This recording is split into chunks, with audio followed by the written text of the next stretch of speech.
আজকে যেহেতু আমাদের স্বাধীনতা 2 বলা হয়, সেই হিসেবে এই কালের সাক্ষী হওয়ার জন্য আমার ছেলেটাকে কালের সাক্ষী হিসেবে রাখার জন্যই মূলত ছেলেটাকে নিয়ে আসছে এই প্রোগ্রামে। জুলাই সনদের প্রত্যাশা থাকবে এটাই যে আমাদের জুলাই সনদটা এমনভাবে হওয়া উচিত যেটা হচ্ছে আপামর জনতা সারা বাংলাদেশের শুধুমাত্র ফ্যাসিস্ট রেজিমের সাথে যারা সংযুক্ত ছিল এবং তাদের সাথে যারা সম্পর্কযুক্ত তারা বাদে সারা বাংলাদেশের আপামর জনতা, শুধুমাত্র এনসিপি না, শুধুমাত্র জামাত না, শুধুমাত্র বিএনপি না, শুধুমাত্র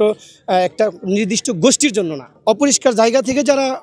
বসবাস করে এবং যারা পাঁচতলায় ফ্ল্যাটের উপর বসবাস করে তাদের প্রত্যেকের জন্যই আজকের জুলাই সনদটা প্রত্যেকের জন্যই হওয়া দরকার এবং প্রত্যেকের যাতে অধিকার, প্রত্যেকের যেভাবে যার যার জায়গা থেকে ইনভলভ ছিল, যার যার জায়গা থেকে যেভাবে দেশের জন্য কাজ করেছে এবং প্রত্যেকের রাস্তায় নেমেছে, প্রত্যেকের অধিকার যেন এই জুলাই সনদে উল্লেখ থাকে, এটাই আমার প্রত্যাশা। আমরা একটা জিনিস বুঝতে পেরেছি যে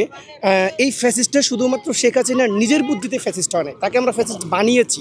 আমরা যারা তাদের কর্মী ছিলাম, আমরা যারা মিডিয়া কর্মী ছিলাম, আমরা যারা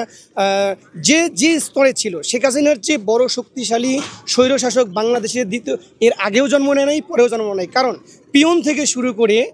একদম রাষ্ট্রভবন পর্যন্ত প্রত্যেকটা স্তরে শেখ হাসিনা এমনভাবে সেটেল করেছে মানুষজনকে যাতে ওখান থেকে এত শক্তিশালী উনি ছিল যে ওনার যদি পতন হয় তো ভবিষ্যতে আমি পরবর্তীতে যারাই ক্ষমতায় আসবে, সেটা জামাত আসুক, বিএনপি আসুক, যে কোনো দল আসুক না কেন, তাদের প্রতি একটা রিকোয়েস্ট থাকবে, আপনারা ভালো কাজের প্রতিযোগিতা করুন। এখন যেমন আমি একটা জিনিস ভালো লেগেছে, গতকালের একটা প্রোগ্রামে যেমন জামাত ইসলামের একটা প্রোগ্রাম হয়েছিল মহাসমাবেশে, সেখান থেকে তারা পরিষ্কার পরিচ্ছন্ন করে টোটাল কমপ্লিটলি একটা সুন্দরভাবে